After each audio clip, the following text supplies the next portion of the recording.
Welcome to Healthy versus Toxic, the podcast where licensed mental health professionals explore what makes a relationship healthy or unhealthy or even abusive, all from a scientifically informed perspective. Hello, this is Dr. Grande. Today's question asks if there are downsides to empathy. I've also had a number of other related questions like what is sadistic empathy and what are empathy vampires? So the answer might be a little bit surprising to this question. So when we talk about empathy, usually what we see is, in terms of the research literature, we see a lot of positive attributes associated with it. It gets a lot of attention around being pro-social, like we see the empathy altruism hypothesis that shows that empathy seems to be tied to positive pro-social behavior. And empathy is also looked at as one of the key human factors for making the planet better. So empathy is really put on a pedestal, and there are a lot of reasons for that. Overall, empathy is actually very good. But here I'm going to be looking at some of the downsides or some of the potential downsides we see with empathy. So the first part here would be to define empathy. So what is empathy? Well, empathy is actually a little bit confusing because in the world of mental health counseling, we use empathy, we use that term differently than we would see in the general public, how the term is used by the population. So in terms of how we use it in mental health counseling, empathy is really understanding cognitively how somebody's feeling. So it's a very narrow definition. We could also call it cognitive empathy. And it helps counselors to provide therapy to clients. Empathizing actually can really help people quite a bit. Cognitive empathy. Now, affective empathy, again, in the context of counseling, is when you can feel the same way as somebody else. Another word for that is sympathy. And counselors do use both cognitive and affective empathy, but the emphasis, of course, as I mentioned, is on the cognitive component. Now, if we move kind of to the general population's view of empathy, the popular conception of empathy, we see that it means co-experiencing a situation of another. So it's sharing emotions and feelings. So really, it's a lot like sympathy or affective empathy in terms of counseling. So when I talk about empathy here in the downside, I am really talking more about sympathy or affective empathy and not as much in terms of cognitive empathy, but both are tied in. So there are downsides to both cognitive and affective empathy. So there's one definition of empathy in the popular culture and another for mental health counseling. So we also have to remember here when we talk about empathy that the standard of emotion sharing only applies to certain emotions and feelings. So empathy doesn't really cover all the emotions or feelings that somebody can have. And usually empathy is associated with stronger emotions and feelings like suffering, disgust, or pain. And occasionally we also see other feelings like embarrassment, pride, and guilt. But when we move to other complex emotions like the idea of love or mixed emotions, it's not really clear how empathy fits in. So empathy seems to have limits, and it seems to be more easily activated by certain strong emotions and feelings. So now getting on to the ways that empathy is bad. And just want to reiterate here that empathy is mostly good, but here I'm covering the more negative elements of empathy. I used a few different sources to create this video, including this list here of the downside of empathy, these different items. And I'll put those references in the description for this video. So looking at the first negative here for empathy, we see that empathy can actually be harmful to the empathizer. It can lead to exhaustion or kind of a loss of sense of self. Now we see this in counseling. We call it compassion fatigue or burnout. And it's associated with both cognitive and affective empathy use. So right away, using empathy potentially can be hazardous. So we have to keep that in mind. And there's also a cognitive cost to empathy. There have been some interesting research findings that show that sometimes people won't engage in empathy because of that cognitive cost, because it's simply too difficult. And they would rather stay away from that hard work and just avoid empathy altogether. So the next negative here is what's called the spotlight effect. So empathy is not always really well suited to help people make ethically correct decisions. Now, empathy can be used to focus a lot of attention over a short time period, on an individual. And sometimes when this happens, people neglect the larger picture and they ignore long-term solutions, and they also ignore the large numbers of people. They focus again just on one person. So empathy really heightens the attention for special cases, and again can be a powerful motivator to behave on behalf of those individual cases. But that intense awareness on the individual again comes at the cost of looking at the larger picture. So one example of this would be, in terms of empathy and how it can be manipulated, would be how people are willing to donate time and money when they see one hungry child on like a commercial, but they won't necessarily be moved to act on behalf of the tens of thousands of people that are suffering because of famine or civil war or other problems. So it was good that somebody could be motivated to help one individual, but a lot of people are still being ignored. So again, that's the spotlight effect of empathy. So with this weakness, really we're saying here that empathy is something that can be exploited. We see this sometimes too with members of juries. Jury members might really empathize with a person who's on trial, and that might make them move away from a morally correct decision. So if the person, like on the stand, if the defendant is really manipulative, if they know how to activate empathy in a jury, that can really be to that person's advantage in terms of being found not guilty. So again, the spotlight effect is a downside of empathy. The next downside to empathy is what we call the polarizing effect. Now, we know that people are really known to make judgments and take sides in situations really quickly and based on emotions and feelings.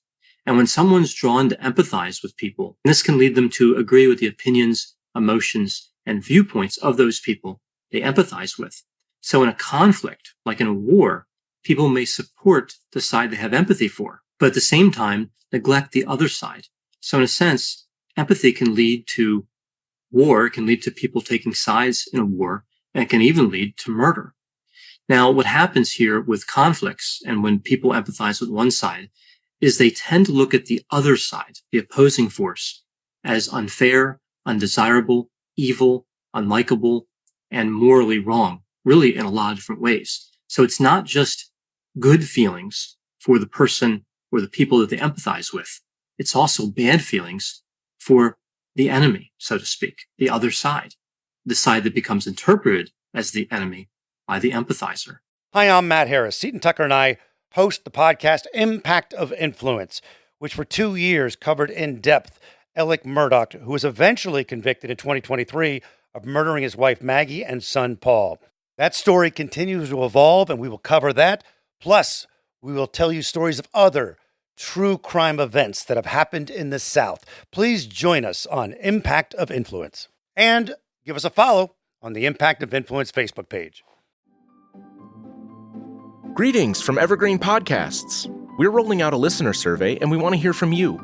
The information in the survey will help us gather statistics and in turn make our shows more appealing to advertisers. I know most people don't like ads, but this is one of the only ways our shows make money and help keep their lights on. We promise it will only take a few minutes, but the impact on our podcasts will be tremendous. As a token of our appreciation, we'll randomly select one lucky participant each month to win an exclusive merchandise package from Evergreen Podcasts. Head to evergreenpodcast.com/listenersurvey to help a show and possibly get some free stuff for doing so. We can't thank you enough for the support. Now back to the show. Another effect here is the stronger the support feelings are for one's chosen side, the stronger the empathy. We see the more negative the other side appears. So it's not just the activation of empathy that creates good and bad in somebody's mind. It's how strong they empathize with their side. The next potential downside of empathy is that empathy can actually be selfish. Now, we see that one of the assumptions for empathy in the research literature has been that the target of the empathy benefits from that empathy. But actually, empathy is rewarding for the empathizer as well. There's evidence that the arousal of emotions is generally perceived as being more positive than negative. And positive emotions play a stronger role in life satisfaction than do negative emotions. So there can be, again, this selfish component to empathy that motivates people to empathize. So this idea kind of connects to the idea of empathy vampires or empathy vampirism. So what's happening here is the empathizer feels and experiences the world vicariously through others, and in a sense, participates in their fate without having their best interest in mind. So somebody can think that they're doing good for somebody else through empathy, but they're really not. So the implicit interest of the empathizer really, again, is in their own experiencing, in an experiencing that's pleasurable for them. So this is the vampire component. This isn't healthy. This is a downside of empathy. So examples of empathy vampirism would be stalkers, stage parents, and helicopter parents. So kind of an interesting take on empathy and how it can really have, again, another kind of negative feature to it. Now, the last downside to empathy I'll talk about is empathy sadism or sadistic empathy. And this one actually has a lot of different facets to it. It's fairly interesting. This is where somebody enjoys the pain or suffering of another because the negative feelings of another are somehow interpreted by the empathizer as being positive. So something's kind of amiss, right? Something's not aligned when we see sadistic empathy because there's this conversion of somebody else's negative feelings into positive feelings for the empathizer. So it makes sense that empathic sadism would be associated with negative outcomes. Now we see that empathic sadism really in a broad sense appears in a variety of forms, right? We see enjoyment in sad movies and movies that are tragic. We see enjoyment in sadistic acts. Of course, that lines up fairly well with empathic sadism. We see this idea of schadenfreude. I've talked about this in videos before, taking joy in the suffering of another. We also see bullying, shaming, and teasing are all examples of empathic sadism. Now, it's important to note that empathic sadism or sadistic empathy doesn't explain all of these occurrences. Really, it's a bit of a mystery how empathy and sadism work together. But we know it exists, and we know it can contribute to all those different occurrences. So what happens with sadistic empathy some of the time is that it leads to the manipulation of others. So this kind of wraps in with the construct of manipulative empathy, which is really a type of sadistic empathy. So manipulative empathy is when somebody brings about a situation, they try to cause a situation with this particular goal in mind. And the goal is to elicit an emotional response in another person so that it's observable, so that they can start empathizing with that other person. So using a person A, person B scenario, if person A is using manipulative empathy, they're looking to elicit an emotional response in person B so that person A can use that. They can empathize with that. So this is kind of how manipulative empathy gets started. And it tends to focus on negative emotions, but it can also focus on positive emotions, like gift giving can be a form of manipulative empathy, and by extension, empathic sadism. So when I talk about manipulative empathy, one of the questions that I see comes up a lot is, what about narcissism and psychopathy, right? Because empathic sadism and manipulative empathy seem to have a real close connection to the different characteristics we see associated with narcissism and psychopathy. And what we see in the research literature is, for a long time, there was this idea that psychopaths, and to some extent narcissists, didn't really have the ability to experience emotional depth or empathy.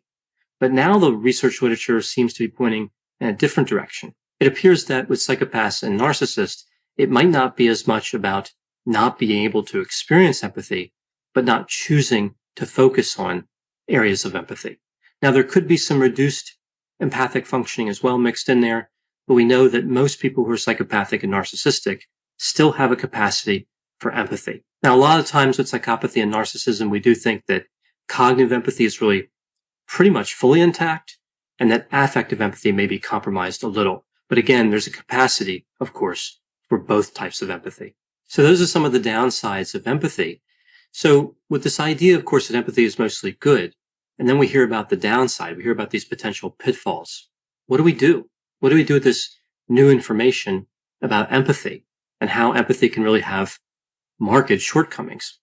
Well, I think that the bottom line of all this is empathy is mostly good, but logic is good too. And we don't want the emotional response component of empathy to get out of control. We don't want to make quick decisions. We still want to look to logic and reason and kind of slow things down and carefully analyze our decisions and our motivation. Empathy can be a good way to get started, to get interested in a topic, to get interested in a cause, but we still have to make rational decisions. We see in the research literature, there's this call to this idea of rational compassion instead of emotional empathy, because emotions can, of course, lead us astray, and empathy can lead us astray as well. Now, that's an interesting idea, rational compassion, but realistically, people are wired for empathy. So I think the real solution here would be, again, to appreciate the role of empathy and to slow things down, be aware of the shortcomings of empathy, and kind of go into these different situations with our eyes wide open. So in consideration of kind of all the facts for and against empathy, I'm still a fan of empathy. Obviously, it's an important component of the counseling profession and the other psychotherapeutic professions, but it's also an important construct for people in general. Empathy usually brings about good. We just have to be a little bit careful about some of the negatives. Thanks for listening. This has been a production of Ars Longa Media. The executive producer is Dr. Patrick Beeman. For more content, please visit our website at arslonga.media. To leave feedback or suggestions, send an email to info@arslonga.media. To find more content from Dr. Grande, including a link to his YouTube channel and his other Ars Longa podcasts, visit our website at arslonga.media. This podcast is intended for informational purposes only and should not be construed as medical or mental health advice. Ars Longa, Vita Brevis.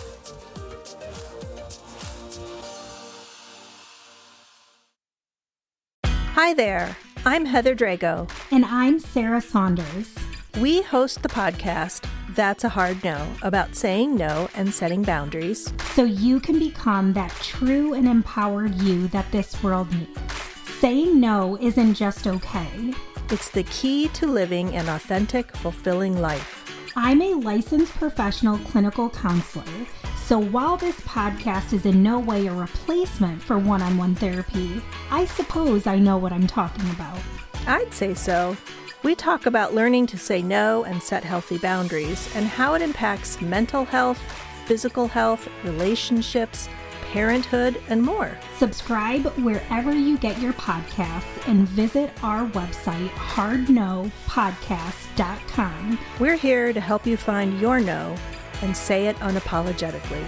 That's a hard no.